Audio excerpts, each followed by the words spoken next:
Okay, I believe we're live. Hello, I'm Anawultus, and today we have a news review. So let's get right into the news. So first off, we're looking at Huffington Post. Some black voices here. Stop questioning Kamala Harris's blackness, which I think is a very interesting article, and it really immediately caught my eye. So I'm thinking maybe we're going to take a quick look at this.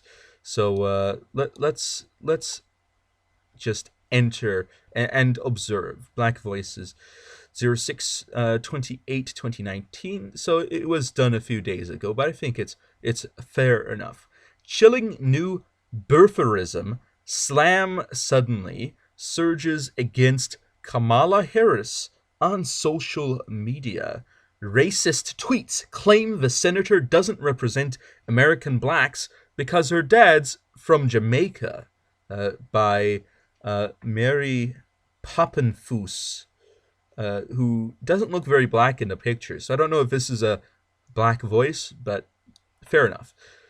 A new iteration of Donald Trump's racist and fallacious birtherism attack on former President Barack Obama, even though Hillary Clinton had actually started it first, is suddenly surging on social media, this time against Senator Kamala Harris, a Democrat from California, who is also running for president. The apparently bot-aided onslaught, it's apparently bot-aided. We don't know if it's bot-aided, but it apparently is claiming the senator doesn't represent U.S. blacks because her father was born in Jamaica. Harris, an American of both Jamaican and Indian descent, was born in Oakland, California. So I suppose the idea behind this is similar to the idea that Barack Obama is not the same kind of black as blacks in that are descended from slavery, because of the fact that his ancestry is different, and therefore his ancestors did not have the same experience as Barack Obama. Now, in a realist sense, I would say that your particular ancestry is really irrelevant as to who you can and cannot represent. However, from an idea of intersectional social justice, it actually does seem relevant, because if whites today are indeed representatives of their slaveholding ancestors, or even if they themselves are not descended from slaveholders, because they are vaguely of the same ethnicity as those who were actually slave owners, that they are somehow representative. Now, this idea that ancestry is relational to responsibility and representation is, of course, rejected by classical liberals and classical realists. However, is embraced by intersectional feminists and other individuals who partake in critical race theory. But let's move on. Donald Trump Jr. retweeted the original attack, but later deleted it. It's an attack! It's an attack. It's not a criticism. It's not an accusation. It's not a jab. It's not a neg. It's an actual attack. Very, very important way to phrase it, so that we all know that this isn't simply, there were days when the word attack actually meant something, when maybe there had to be actual violence involved, but I suppose not nowadays. Meanwhile, the president's former campaign spokeswoman, Katrina Pearson, tried to discredit Harris another way, indicating she is not African enough to run as a minority presidential candidate. Ooh, she tweeted that while Obama is actually African American, Harris is not, even though people of African descent have lived in Jamaica for centuries. And this is very interesting because you also look at it from a different perspective. Because the culture of blacks in the United States is very different from the culture of African blacks, and is also different from the culture of Jamaican blacks, whose culture is also different from African blacks. It's almost as if they have different cultures. Well, actually, that's exactly how it is. But let's take a look at what Donald Trump Jr. has to say with the Twitter handle at Donald J. Trump Jr. Is this true? Wow. He's not. Well, let's see. How do they phrase it? He retweeted the original attack. Okay, it's not as if he's assenting to it. He is bringing up an issue and really putting it on a platform. He's platforming the issue. He's putting it in front of people so that people can see what he's thinking. He's not actually saying. He's not actually exactly repeating it. He's quoting someone. So Ali Alexander, at Ali 1 hour previous to this, Kamala Harris is not an American black. She is half Indian and half Jamaican. I'm so sick of people robbing American blacks like myself of our history. It's disgusting. Poor Ali Alexander, if Ali Alexander is actually an American black. Don't know. But now, if we say that Kamala Harris is black, hypothetically, and that she is born in the U.S., then she is technically an American black, and also technically a Native American for having had her nativity in the United States. Now, of course, I know that that term Native American used in that particular context is a bit outdated because people don't like to have words have their original meanings. But fair enough. The slam appears Thursday night shortly after the Democratic presidential candidate, debates. I apologize. The Democratic presidential debate. And I really object to the idea of these things being called debates because there is no actual debate happening. We don't have an exact thesis. There's no antithesis. There's the cross-examination is never really strong. There's no exact opening statement that is trying to make a particular point. So because I don't see them making a particular point that they're debating, I can't really call it a debate, at least not in the scholarly sense that I generally have seen. Where I've observed hundreds of debates, but that's another story. Where Harris had powerfully raised her own experiences being abused. I must apologize on behalf of the Huffington Post. Actually, I can't apologize on behalf of the Huffington Post. They have to apologize on their own behalf. That's right, Huffington Post, your organization, must apologize for its spelling mistake. As a child in California, to battle school desegregation. Okay, now I don't know why a child is involved in battling school desegregation.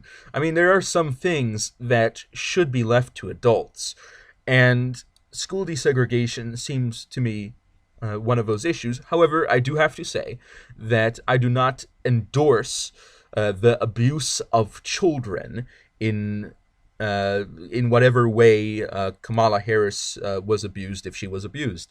I do not endorse that type of situation or that type of behavior that gives rise to that situation. So I do have to say that in my sympathy and compassion to Kamala Harris, that indeed was a negative event, and that I hope that you have recovered, and that regardless of the negativity that has occurred, that you are now a better person for it, ideally, and that those who have done it have also become better individuals as well. The attack appeared to be launched by a self-described black activist identifying himself as Ali Alexander on an unverified Twitter account. Man, I wish I were verified on Twitter. That would be very useful, now wouldn't it? He claimed in a video and tweet that Harris cannot represent the black experience in America because she has no ancestors who suffered American slavery, the Civil War, nor Jim Crow. And I do believe that if we are to take the collectivist viewpoint, that your ancestry is relevant to your present state, that he is indeed correct. Now, if we take the individualist viewpoint, then you can't actually represent anyone simply because of your race, because that would be silly, now wouldn't it? Alexander is actually a far-right political operative and conspiracy theorist Ali Akbar, or Ali Abdul Razak Akbar, whom Politico profiled last year as an increasingly prominent pro-Trump supporter. On the eve of the 2016 election, Robert Mercer donated $60,000 to a political action committee that Alexander advises, Politico reported. Now, still, this doesn't really declassify him from being black or American, simply because he is a conspiracy theorist, has a foreign-sounding name, and is a Trump supporter.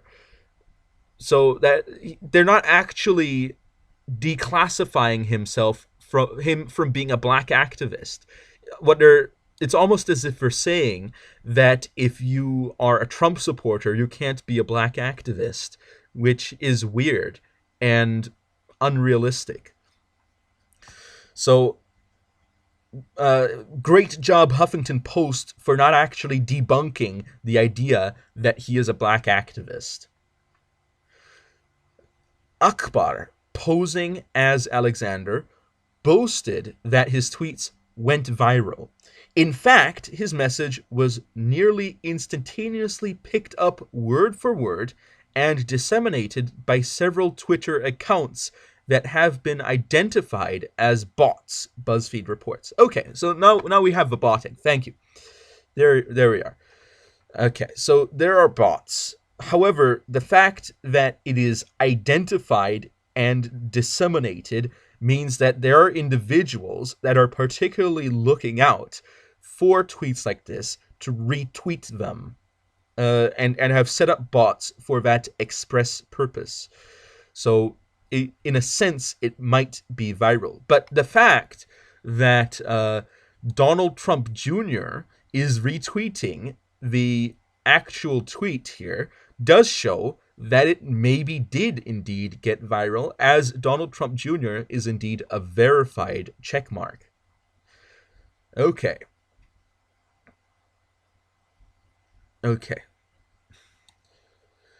Social media researcher Caroline Orr pointed out that the original tweet also drew in other attacks falsely claiming Harris wasn't born in the U.S. And there you have the birtherism, which is, I presume it's debunked. All right, I'm going to go with the benefit of the doubt and say that Huffington Post has their information accurate, that it is actually debunked here.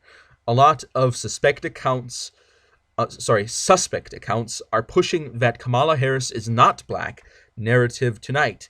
It's everywhere, and it has all the signs of being a coordinated artificial operation. Caroline Orr. Wait a second. That's not actually the same thing that they're saying that she said. It's not the same thing. But I'm going to assume that she made that statement in another setting, and not that this is the tweet that's supposed to represent their statement, because this statement doesn't actually talk about birtherism. Yup, the troll farms are fired up and active. Way to go, Huffington Post, for not actually putting out the information that you use to derive your conclusion. But there you go. These claims about Harris echo the right-wing lie against Obama, originally, of course, brought up by Hillary Clinton in her campaign against Obama.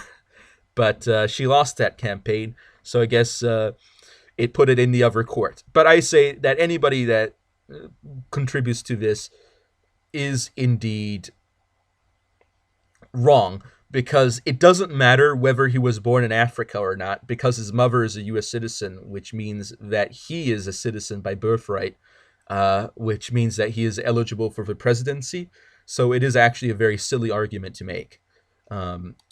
However, he did spend some of his early years outside of the U.S. in Indonesia, so maybe there's an argument to be made there if that's what you're concerned with, but in my opinion, it doesn't really matter.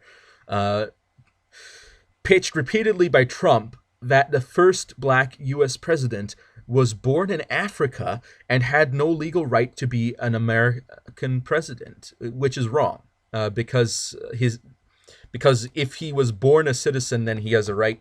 And since his mother was a citizen, then him being born as a citizen would give him that right. Similarly, Alexander is saying Harris has no right to represent black people in the U.S. because her father was foreign born. Now, again, there's a difference between saying that someone should not represent and that someone would be incorrect in claiming to be able to represent someone, and also saying that someone has no right to represent, because as the president, Kamala Harris would have a right to represent every U.S. citizen in some form. Now, that being said, the actual tweet, as far as it has been quoted, does not actually refer to Kamala Harris being disqualified from being the president, but simply that she would, on a racial basis, not and a cultural basis, not be able to represent American blacks because of her different ancestry, which is a racial cultural argument, and therefore is valid if you take such arguments to be valid, as SJWs indeed do, as well as ethno-nationalists, neither of which I am. But here we go. Harris has experienced similar attacks questioning her race, her racial experiences, and her citizenship. Of course, this particular instance not being one such attack questioning her citizenship. But there you go. In an interview early this year, Harris said, "This is the same thing they did to Barack. This is not new to us." She added that powerful voices are trying to sow hate and division among us. We need to recognize when we're being played. Now, again, racial experiences and questioning her race, I do believe that it is somewhat legitimate.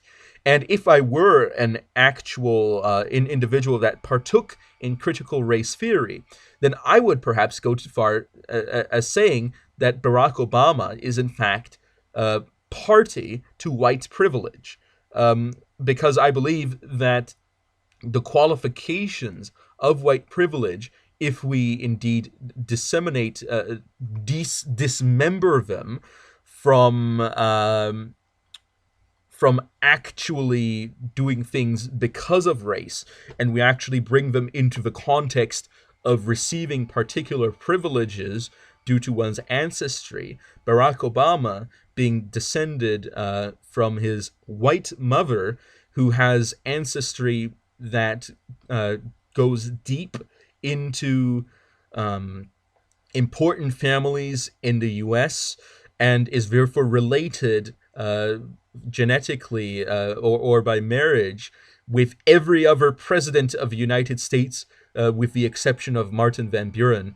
We do and indeed have to believe that Obama, who then became a lawyer and a community organizer, and eventually a senator and president, is indeed party to white privilege, because otherwise, how could he, being a man of color, become the president of a country as racist as the United States of America? Now, of course, you have to either believe that Obama himself was not considered an outsider of whiteness, as it is called, because he indeed is party to white privilege and therefore was deemed acceptable by the white majority to be elected as president of the United States, or that he indeed is that the United States is not racist, at least not as racist as is originally believed. So there you go. I'm just saying that the critical race theory here can go different ways. Now, I personally reject many of the premises behind these ideas and therefore reject the reasoning by which those conclusions are reached. So I am not saying that Barack Obama is party to white privilege, because I do not believe that anyone is particularly party to white privilege, except for maybe in white nationalist societies and the KKK, where they particularly attempt to privilege people because of their race, which apparently is not the vast majority of the country. So there you go, white privilege debunked. But here we go. Let's keep going. Harris Harris is Harris an adjective now? It should be Harris's aide, Lily Adams, ripped Donald Trump Jr.'s retweet of Alexander's attack to the New York Times on Friday. This is the same type of racist attack his father used to attack Barack Obama, she said. It didn't work then, and it didn't work now. Now, again, is this an actual racist attack? Now, it is mentioning race and the idea of racial representation, which I do consider to be a somewhat racist idea in the fact that it is prejudicial in the sense that races can be represented, and also a type of more egalitarian racism, where the idea is that the races are indeed distinct entities that can be represented by particular individuals, but that they should be equal. And I believe that it is perhaps racist in that particular way, in the same way that the SJWs are racist. So I guess you could call it racist, but if you then compare that to the original attack saying that Obama would not be qualified to be president for being a foreigner, even though the qualifications by which Obama is declared to be a foreigner are indeed incorrect and incoherent with the actual Constitution of the United States, that attack is not actually a racial attack, because it is based on the idea of where Obama is born, which is not a racial quality, but rather a national quality, which is not the same. Nationality is not the same as race in a classical sense. I mean, I know that you've got the 19th century nationalists, and most nationalists today being derived from that have a more race-oriented ideology. But in a classical national sense, that is not true, because classically jurisdiction was not decided on necessarily racial relations, but more on sovereign jurisdiction, which is different. That's an older nationalism. I know there's different qualifications here, but here we go. but I do have to say that the idea that Barack Obama would be disqualified for being a foreigner is not a racist idea, because it's actually based on the law of the United States, which does not mention race. Uh, so there you go. Many Twitter users defended Harris and raised suspicions that this latest attack is a taste of coming election manipulation aided again by Russians and bots. She was black when they were busing her. Well, I'm African American, and when I talk to my Jamaican American brothers and sisters, we all say black, because as black Americans, the racists don't stop to ask distinction. So leave my sister alone, racists, SMDH, and a face there. Uh, Again, uh, oh, too black, not black enough. Yeah, we've heard this before. But again, if you think about it, just think about it from a perspective, because what is race really? What is ethnicity and race? It's it's not the same thing as culture. It has to do with genetics to some extent, because it has to do with what your ancestry is in a more genetic sense than rather where you were born. So I do have to say that in a sense she is black, but being descended also from an Indian, she's not fully black. So I do have to agree with the colonial tendencies in the early days, that there is actually a racial distinction to be made uh, between individuals who are blacks, or who might be mulatto, or other racial distinctions, and that these are, genetically speaking, true distinctions. Now, that being said, do ethnic distinctions, the idea of a type of non-prejudicial discrimination, that is to say that you recognize that there are different ethnicities, and that these ethnicities have different genetic backgrounds.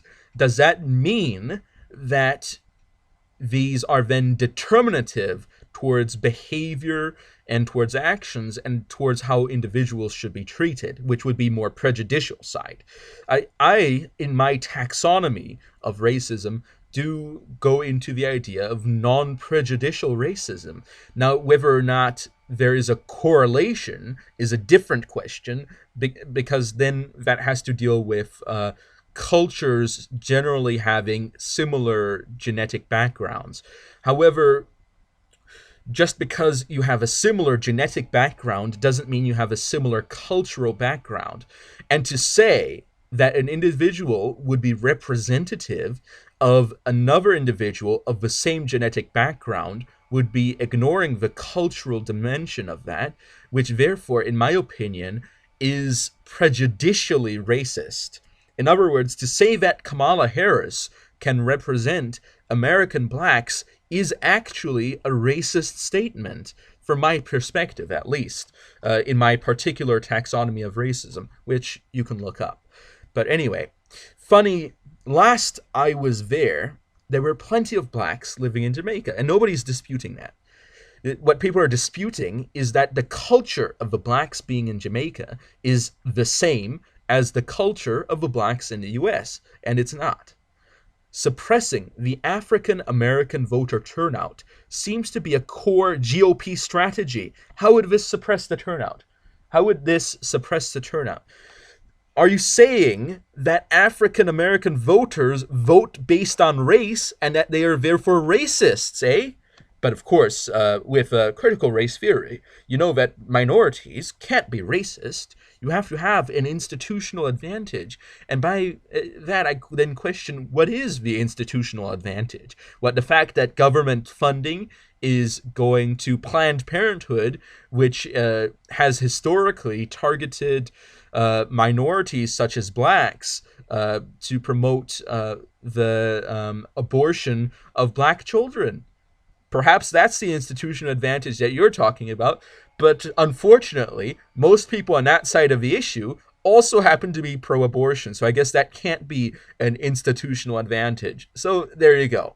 This seems to be a part of this strategy, attempts to dampen the enthusiasm black voters may have on Miss Harris.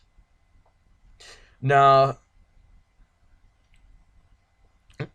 again, what you're saying, what McKinn here is saying at Chiarchini, what you are saying is that people would have enthusiasm to an individual for that person's race, which, in my opinion, is a very racist statement, saying that you should vote for Kamala Harris because of her race. Is there a more racist statement that you could make, that the simple, pure reason, and how insulting this is to the intelligence of the African American voters, saying that they aren't voting for Kamala Harris because of her particular policies, but rather because of her race? Come on. You need to have some introspection here before you make these statements. Now that we know what's happening, it's become clear that Trump's allies, what Trump's allies, the Russians, did in 2016. Now, the idea that Russia would gain a benefit by Donald Trump winning the election is true, because Hillary Clinton was advocating for a greater involvement in the Middle East, particularly in Syria, in probably responding against the Syrian government, which was allied in some sense to Russia. So it obviously makes sense from international relations that Russia would promote a support for Donald Trump, who was less aggressive in Syria than Hillary Clinton had planned to be, because Hillary Clinton, having been part of the Obama administration, was also involved in interventions relating to the Arab Spring, and in therefore giving arms and other forms of support to Syrian rebels that eventually would become the Islamic State. So yeah, it makes sense that Russia would support their allies by supporting people in other countries. That's obviously makes sense. The U.S. does that too. All right, it's Americans encourage people in other countries to vote for people that they like. Everybody does it. It's not surprising that anybody does it. All right.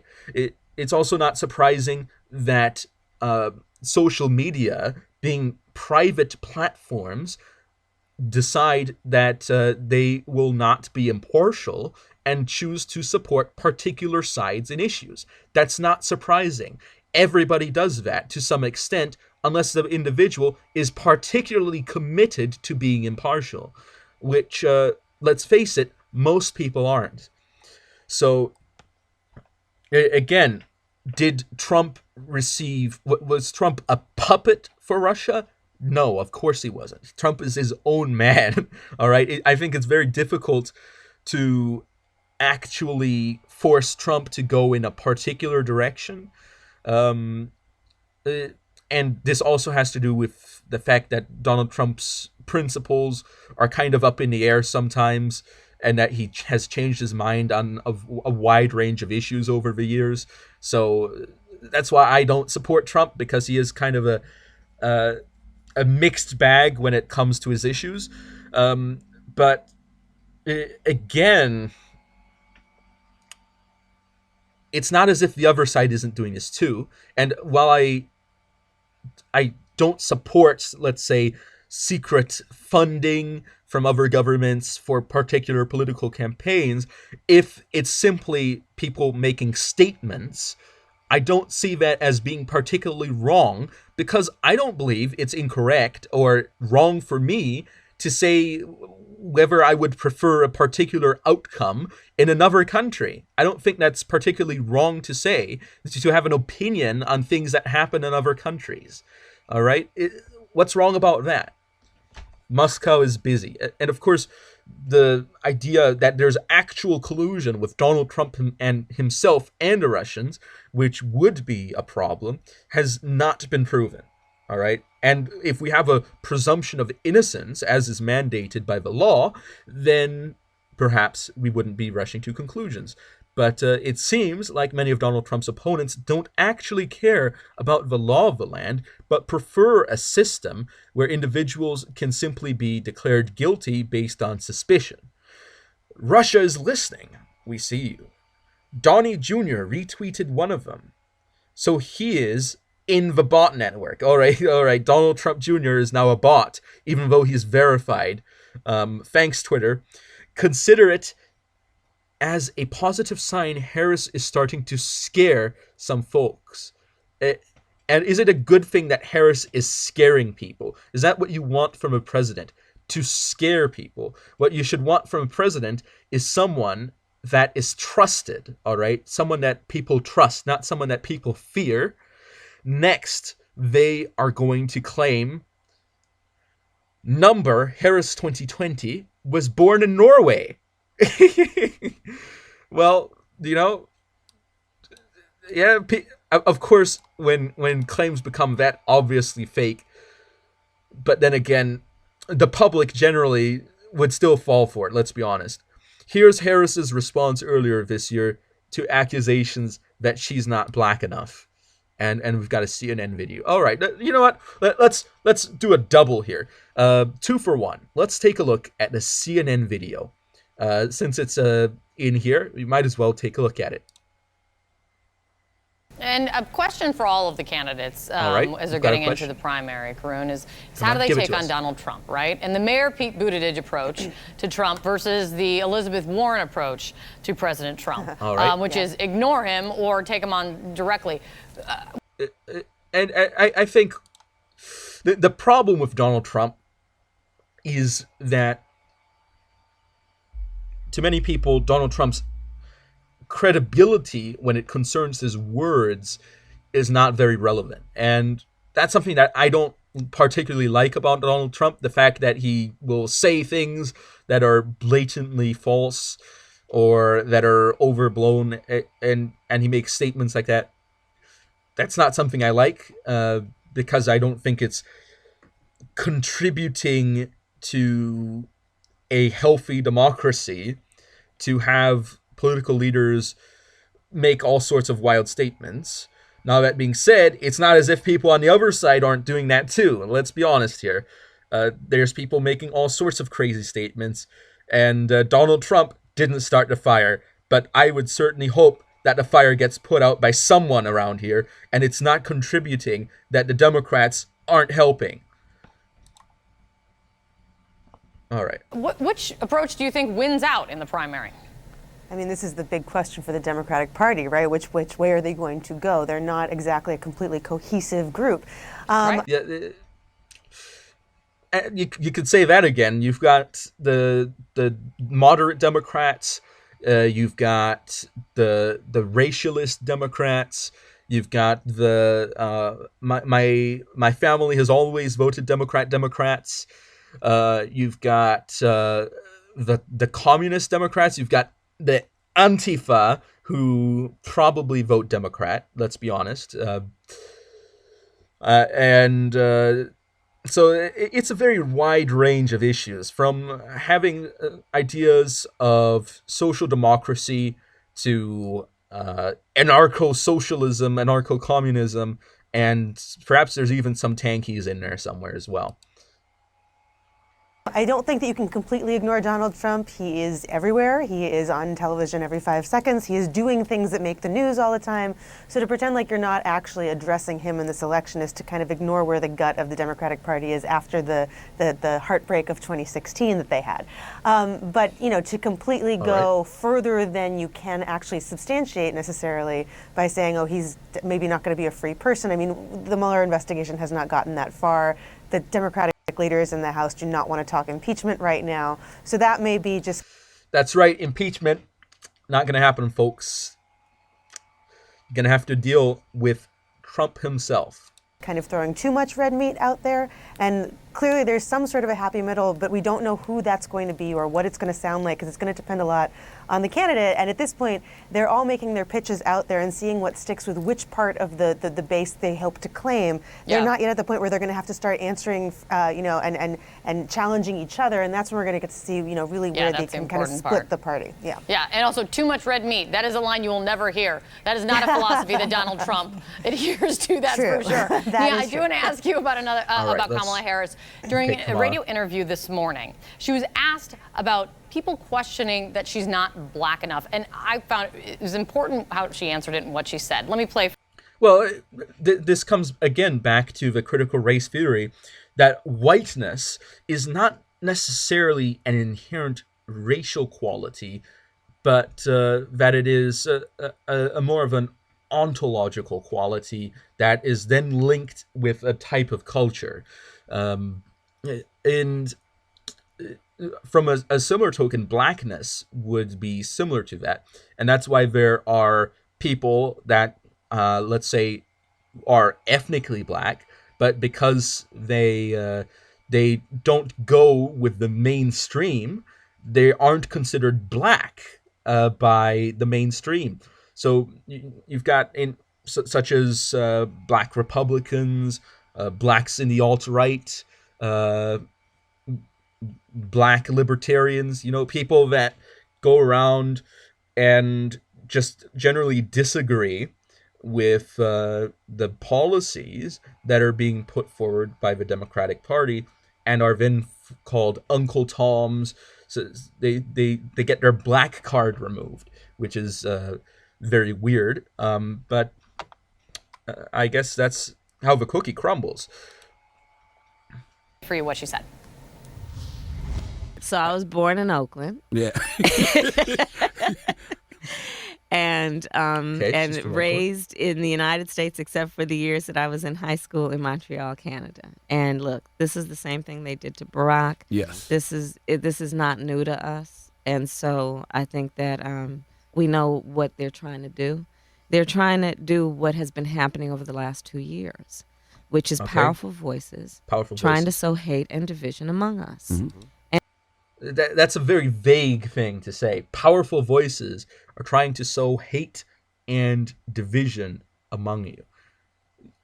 Is it hateful to say that a person is not representative of a group by virtue of that person not being a member of that group? Is that hateful? I don't think it's hateful. I don't, unless you assume that a reaction to this is that people are going to be hateful, but what an uncharitable assumption to make. And so we need to recognize when we're being played. Oh. What do you think of her response? I think it's a good response, and I think it's something she's going to have to answer, more so in terms of politics, right? I mean, on the one hand, the question of blackness is about sort of where did you grow up and who your parents were, but it's also... it is about where did you grow up and who your parents were, but it's also, what's the other part? Also a question of how black are your politics, right? How black are your politics? That's right. We have to put race in our politics, or we're not. If you don't put the race in your politics, you must be a whitey. Wow. Well, do they represent African Americans? And I think so. Her record as a prosecutor, I think when sometimes people talk about how black she is, in some ways they mean her record as a prosecutor and whether or not that is in line with what's best for African Americans, because we know about the disproportionate... Wait a second. Her role as a prosecutor and what that has to do with African Americans. Shouldn't individuals in legal professions be impartial to race? Just saying. Ways in which the criminal justice system has affected African Americans. But yeah, I mean, I think this is a question that she's going to get. You hear a lot of sort of Twitter buzz on this in some ways, with people questioning whether or not she's just performing blackness. Is she really black? Sure, she went to Howard, but she married. And this is what I mentioned, that blackness is not necessarily based on color, which is really weird, and similar to how whiteness is not necessarily based on color. But that simply means, however, that they can just call anybody they want black and anybody they want white, and simply accuse individuals of being racist based on those assumptions, even though they themselves, by making these categories, are being racist in a way. Because although these categories, as she mentioned, are not purely ethnic, these categories are indeed semantically linked to ethnicity, which means that although they may sound really racist, if you point out to it, then they can simply deny being racist because they've got a little mask and a beard for it. That they say, oh no, we're talking in a more cultural sense. You're not black, all right. You know, we mentioned skin color as if it were important to what we're saying, but it's not actually important to what we're saying. But then they continue using that terminology. I think it's very confusing terminology. I think they should use more clear terminology so that they actually represent what they mean to say. That's my opinion on that. A white man, which I think she also addressed in that interview as well, and essentially said she married who she fell in love with. So, you know, this will be a question that she'll have to answer, as we know that Obama did. She has to answer to who she married? She has to... Wait.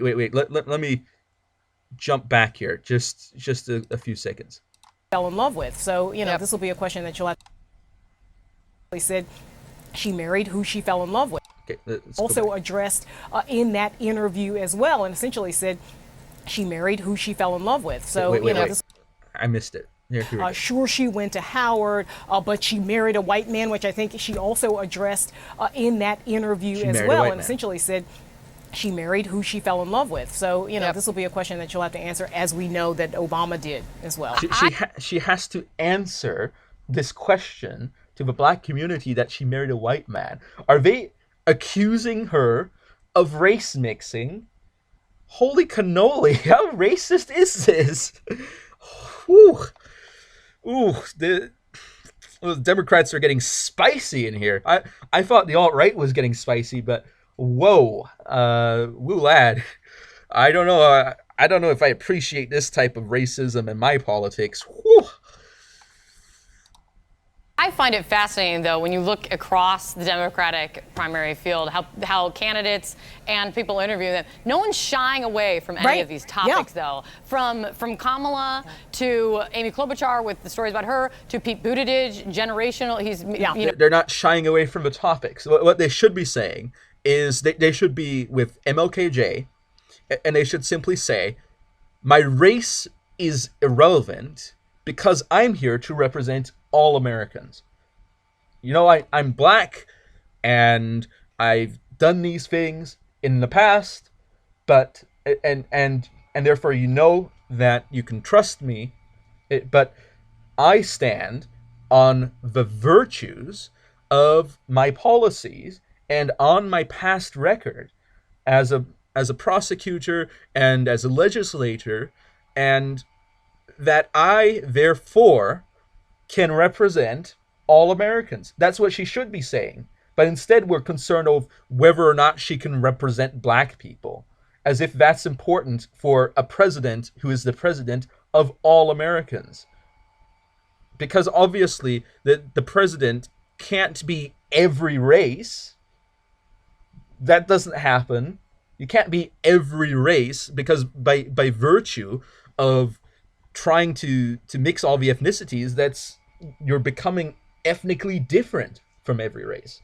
So essentially, I say that ultimately your ability to represent different parts of a country has nothing to do with your race, because otherwise, as someone who's responsible for representing the entire country, you wouldn't be able to represent anyone because you're genetically different. Maybe your ancestors were from Cornwall, and some other ancestors from someone else were from England. You can't represent that person because he's English and you're Cornish.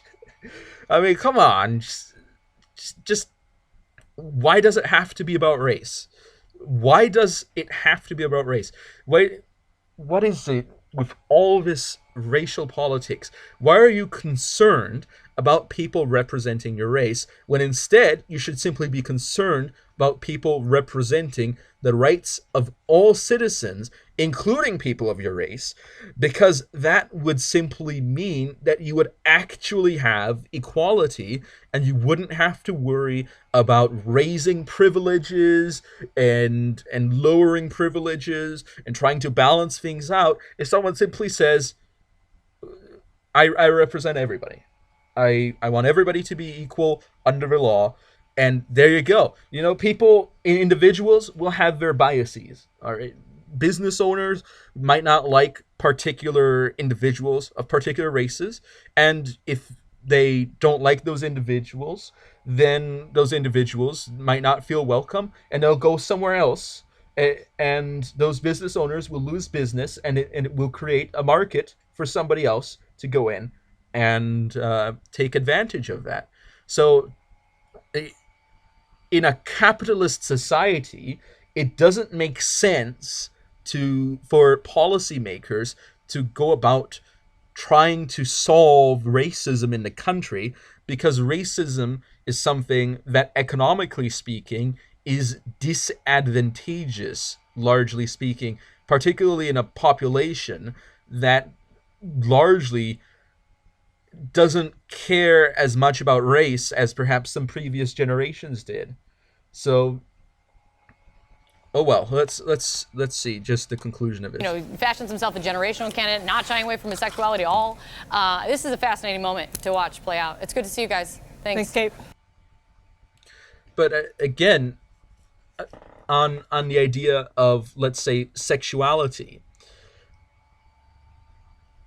saying that for someone to be the first gay president, or at least known gay president — I know there have been accusations about certain other presidents — would be the first time gays are represented, is silly on a similar level, because that would be implying that would imply that as a gay man, he would not be able to represent straight people on that same token. It's just silly all around, all right? Actually talk about Kamala's policies, because that's what actually matters for someone who is going to be president. All right, so let's see if we can scrounge up another interesting article. German Catholics storm out of sermon urging forgiveness for predator priests. Yeah, let's take a look at this. German Catholics storm out of sermon urging forgiveness for predator priests, by Carol Kurovia. The Reverend Ulrich Zurkulen was apparently attempting to teach parishioners at Holy Spirit Church in Münster. Münster. That's an interesting religious history there. About the importance of forgiveness in Christianity. Okay, you know, there is an importance of forgiveness, yes. There's something to be said for that, yeah. But let's see what is to be said for that. A Roman Catholic priest in Germany is facing backlash over a sermon urging parishioners to forgive pedophile priests. All right. Now, from a theological perspective, there's I do believe that there are many things that can be forgiven. However, I have to say that in a temporal sense, there is also an importance for securing a safe society and for temporal leaders to punish individuals for their evils. So the question then is, what do they exactly mean by forgive? And ideally, we're going to get into that. About 70 parishioners stormed out of Holy Spirit Church in Münster in northwest Germany on Sunday after realizing what exactly the Reverend Ulrich Zurkulen was asking them to do. Deutsche Welle reported. Okay, Deutsche Welle. Perhaps we can take a stroll over to Deutsche Welle after this. The retired 79-year-old priest was apparently attempting to preach about the importance of forgiveness in Christianity,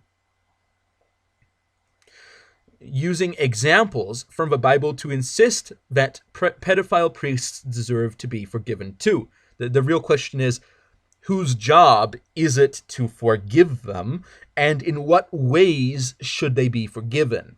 Because while I do believe that there's redemption, and that if someone has genuinely repented, and by repented, turned away from the crime, and ideally done something in an attempt to correct what was wrong, and if that means going to prison, that means going to prison, then after that, after the person has served their time, then we can talk about forgiveness, perhaps. But of course, it all depends on the context. I don't know exactly the context, so there you go. Zurkulen's words did not sit well with parishioners, some of whom were reportedly victims of clerical abuse themselves. Whew. Getting spicy there. Members of the congregation started arguing with Zurkulen while he was preaching.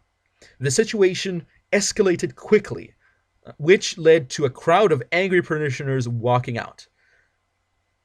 During the interview in Kirche und Leben, translated Church and Life, a news site for the Diocese of Münster, Zurkulen described the parishioners as a screaming mob. He bemoaned the fact that he wasn't able to finish the sermon and get across the point. Zurkulen complained about bishops referring to predator priests as criminals, even though that's true, even if the men were otherwise good at their job. Is it wrong to refer to someone who has committed a crime as a criminal? It's not. Just because someone is a criminal in only one way doesn't mean that that person still isn't a criminal. Nobody is just profoundly evil. Oh, wow. Yeah, he is a Catholic priest, all right. The priest told Kirche und Leben, goodness and guilt are often combined with each other or stand side by side without touching. Let's put aside the fact that the Bible says that your righteousness is like filthy rags, and that that there's no one good, there's no one that seeks God, the passages like that. But maybe that's because I'm a Calvinist, where I say everybody is profoundly evil. But Hobbes was right, is what I'm saying. Hobbes is right. Okay, just saying, Hobbes was right. He added that the congregation's reaction was a real shock. It's a real shock that people would be genuinely upset when you are seemingly, without the appropriate level of tact, asking them to forgive someone who did something that is a complete abomination. All right, it is a real shock, perhaps. Zurkulen's sermon comes during a grim period for the global Roman Catholic Church as it faces a renewed reckoning over clerical sexual abuse. High-profile abuse scandals have recently topped prominent figures in the US, Australia, and Chile. Okay, so yeah, that is a problem. Last September, a report commissioned by the German Bishops' Conference concluded that at least 3,677 minors were abused by 1,670 Catholic clerics between 1946 and 2014. Now, that's still a lot of people, even if you divide that per year. More than half of the victims were age 13 or younger. All right, so definitely minors. Okay, you might argue that historically ages of consent were different than they are in modern times, but when you then go below 13 and younger, you definitely know these people definitely were not mature. All right. The Reverend Stefan Rau, the congregation's lead pastor, told Kirche und Leben that he regrets Zurkulen's comments. The Bishop of Münster, Felix Genn, has reportedly asked Zurkulen to stop preaching. Ooh, it's that bad, is it? Rau said he believes forgiveness isn't the duty of abuse victims. I always try to give my colleagues in the pastoral team encouragement, Rau said, but this is not possible. This was not possible this time. Okay. So we still don't have the exact we still don't have the exact quotes of what he may have said, so I can't really fully judge exactly whether or not it's fully accurate or inaccurate and what type of forgiveness he was talking about. So we didn't get to see that. But let's see Deutsche Welle. Always maybe some good news reports. Okay. So biblically important meaning of forgiveness. Okay, a real shock, backlash. Okay, we're seeing some actual quotes here. Nobody is profoundly evil, the priest said. Goodness and guilt are often combined with each other. Zurkulen insisted that it was time for the church hierarchy to say a word of forgiveness after a long time. Now, again, I don't think it's appropriate for them to forgive people while they are still in office, because that means that they have been forgiven without punishment, and therefore justice is not satisfied. All right. So in my opinion, there has to be some action taken that then justifies the forgiveness. All right. That's my opinion, at least from a theological perspective, but I'm not a Roman Catholic, so maybe it's not exactly that. Well, no, actually, there's the idea of the treasury of merit. So forgiveness is actually based particularly on atonement. So there you go. You got to be forgiven based on atonement. Okay. There's already been a conversation with the priest concerned and the entire pastoral team. Let me actually just check on a stream. Any commenters? Nope. Fair enough. They didn't expect people to be watching anyway. But anyway, let's see.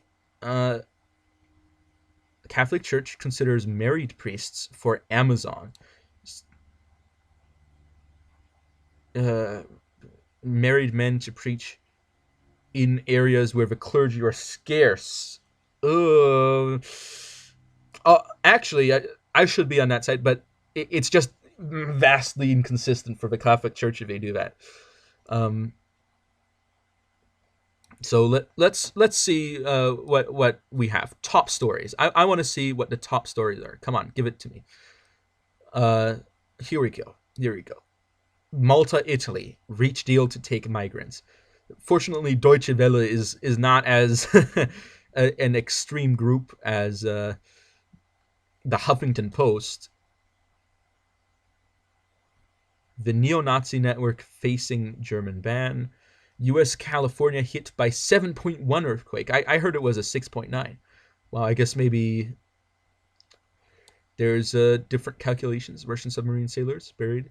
U.S. denies visa to German-Iranian father for son's funeral. Ukraine ready for peace. Why is Germany charging an Afghan man with war crimes? Turkey's central bank chief gets a push. I'm just trying to see if there's something really particularly interesting. German unions want siesta break during heat waves. The trade union umbrella organization, DGB, has called for a longer break than the typical 30 minutes for lunch, as is common in Mediterranean countries.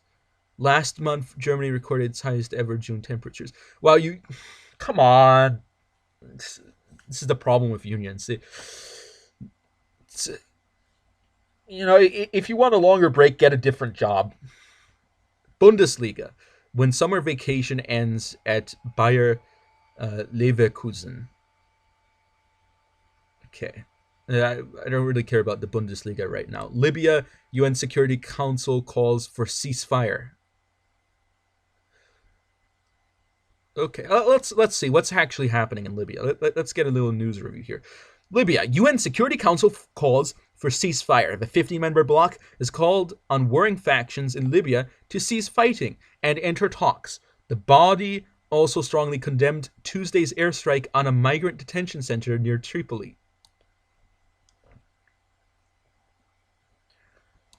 United Nations Security Council on Friday unanimously called for both sides of a violent power struggle in Libya to de-escalate violence and return to the negotiating table. Now, these kinds of news stories is why I like Deutsche Welle, because in the US, people barely talk about stuff like this.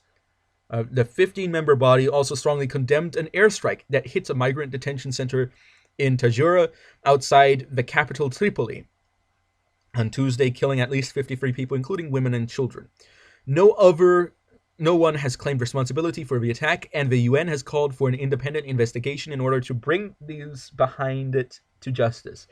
In a joint statement released after Friday's closed-door session, the Council stressed the need for all parties to urgently de-escalate the situation and commit to a ceasefire.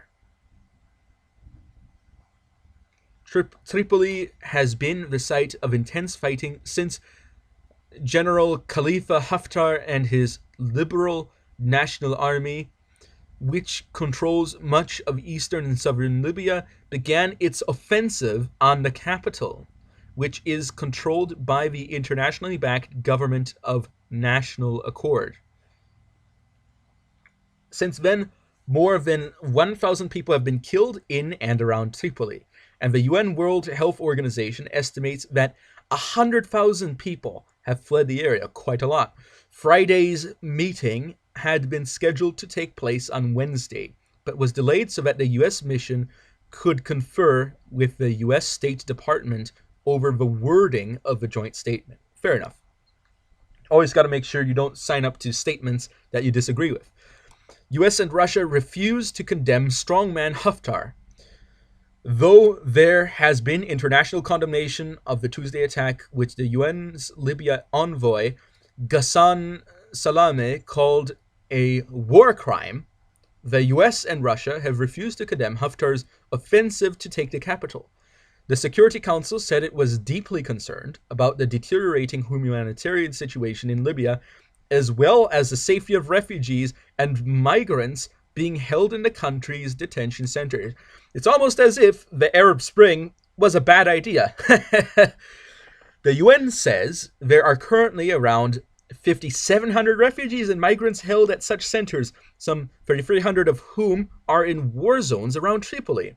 Many migrants, most of whom are from sub-Saharan Africa, are desperately trying to get to Europe, but have become stranded in Libya, which is notorious for the squalid and abusive conditions of its detention centers. It's almost as if this type of migration carries some very big risks, all right?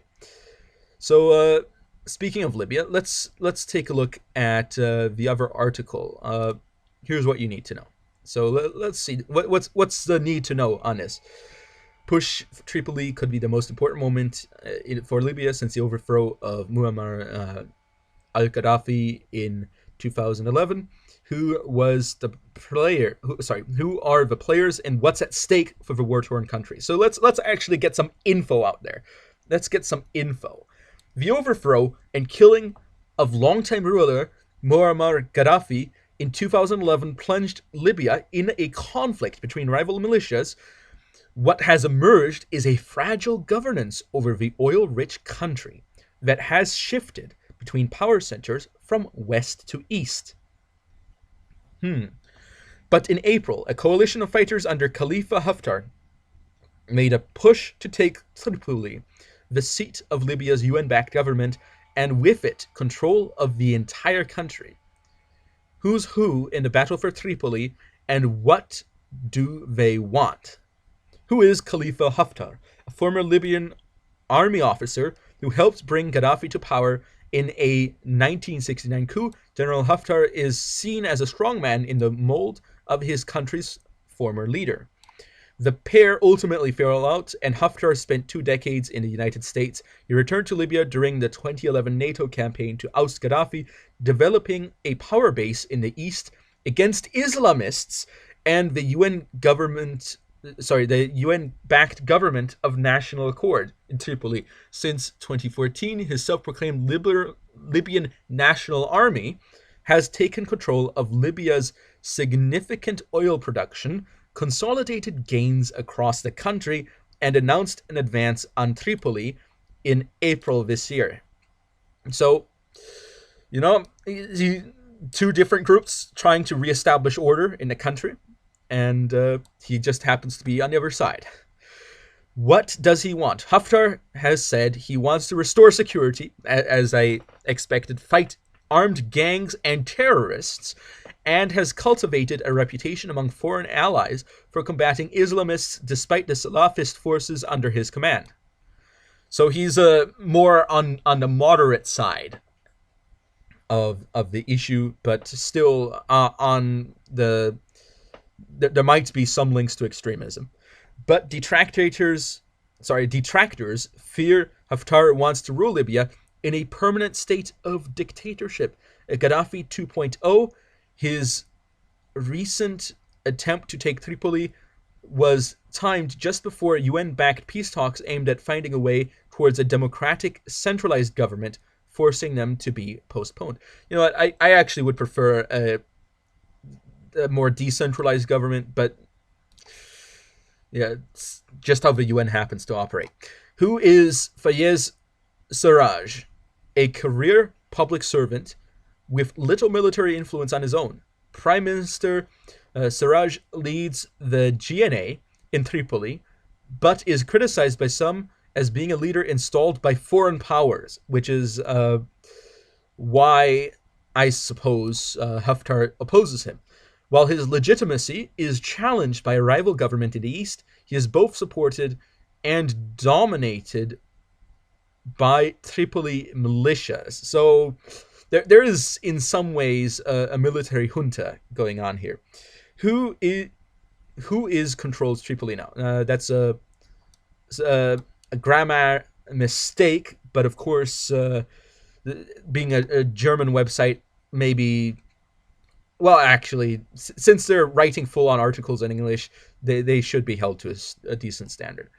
Tripoli militias previously helped overthrow Gaddafi, but have since taken control of state institutions and plundered their resources. A looser coalition of rival Western fighters have joined the GNA's defense in the face of another potential military dictatorship. But it seems like the GNA themselves also aren't really the best here, so maybe it's something the UN just should. Well, actually, no, they're not going to back down because they're the ones that are supporting the GNA. Feels bad, man. Who are Haftar's regional and international backers? Egypt wants to shore up defense of its western border, and its sympathies and is sympathetic to a strongman that might prevent Islamist integration into Libya's government. So they want to prevent the extremists from being on their border, which is perhaps a sensible idea. While Saudi Arabia and the UAE share similar concerns over the Muslim Brotherhood. France has expressed surprise at Haftar's grab for Tripoli, but has quietly supported him since 2015, while its soldiers attempt to tackle Islamists south of Libya. So they also are in cooperation because they have a common goal there. France has also blocked a UN Security Council statement calling for an end to Haftar's advance, along with Russia, which is reported to be interested in selling Haftar weapons. It is unclear who the US supports. Honestly, at this point, the US should simply back off. The US has already destabilized the country. I don't see any need for the US to force any issue here. I think the US should simply back off and let them fight their civil war, and then simply recognize whoever comes out and wins. All right, or at least for the moment recognize both of them as controlling whichever territory they control, so that we can stop pretending this recognition-based nonsense that is common in international politics nowadays, where I don't like your country, so I'm just going to pretend like your country doesn't exist. Wow. Grow up. All right.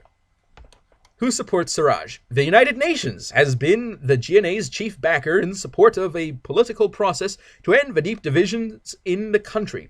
Although they have been quieter in the recent conflict, probably because of the embarrassment over accidentally supporting groups like ISIS, Turkey and Qatar's anti-Haftar stance came from a regional Gulf rivalry over support for Muslim Brotherhood forces throughout the conflict. Italy's interest in stemming migration across the Mediterranean from its former colony has aligned it with Siraj's government, which received support to turn back asylum seekers. Good on Italy for protecting its borders. Where do Germany and the EU stand? While the split between Italy and France has stymied a united response from the European Union, the bloc's foreign policy chief, Federica Mogherini, has called for an immediate ceasefire and humanitarian corridors. Member states have failed to find a way to redistribute migrants arriving from Libya at the EU's closest ports in Italy after anti-immigrant sentiment influenced the political climate in much of the bloc. Although Germany called an emergency UN Security Council meeting in an attempt to defuse the fighting, and Chancellor Angela Merkel pressed Egypt's President Abdel Fattah el-Sisi to de-escalate, critics have called Germany's reaction inaudible. So Germany wants to de-escalate, but hasn't really put much on the table. Who gets left out? Thousands of civilians are trapped in the conflict zones. Many of them requested evacuation, but authorities and aid groups have been cut off from shifting front lines. Reports of indiscriminate shelling in residential areas have heightened their sense of alarm. Doctors Without Borders said migrants locked in detention centers in conflict zones are particularly, not peculiarly, although I don't know why I went for a synonym, vulnerable due to inhumane conditions in the camps and no ability to make choices about their own safety. Feels bad. But you know what? That's what you get in a war zone. Can't really rely on being particularly safe. But there you go. So anything else I want to say? Let me just see if there's particular reports here. Mexican border.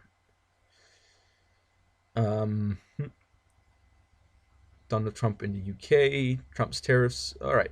Okay, so I'm just gonna stay here and give a little bit of a bonus news review here. I don't really have an article for it right in front of me, but I will comment that I watched the entirety of Salute to America, Donald Trump's Salute to America. I watched the entirety, and I have to say, I'm going to give a bit of a mini review here. I have to say that I was hoping for something a bit more grandiose. All right, I see that he brought some tanks, but the tanks weren't driving around on the streets, so not the best. There weren't people marching. There were some flyovers, but he did have a speech, and I think the speech was a fair speech. But ultimately, I have to say that on a scale of 1 to 5, I'm going to give it 1.5 out of 5. No boots on the ground. There you go. No boots on the ground. No points for that. So there you go. That's my review of Donald Trump's Salute to America. So well, I've only been going for a little bit over an hour, but since it's just me this week, since I've been talking for an hour straight, I'm actually beginning to lose my throat. Perhaps next time I should get some more fluids coming in. But I think I'll just stop for now, and I will be seeing you all next time on Awiltus over. By the way, if you want to comment on news stories with me, please feel free to contact me. In fact, I encourage you to contact me. I would be happy to have anyone on my show, anyone, even a communist. I'm happy with that. So thank you all for watching, and I will be seeing you next time on Awiltus over and out.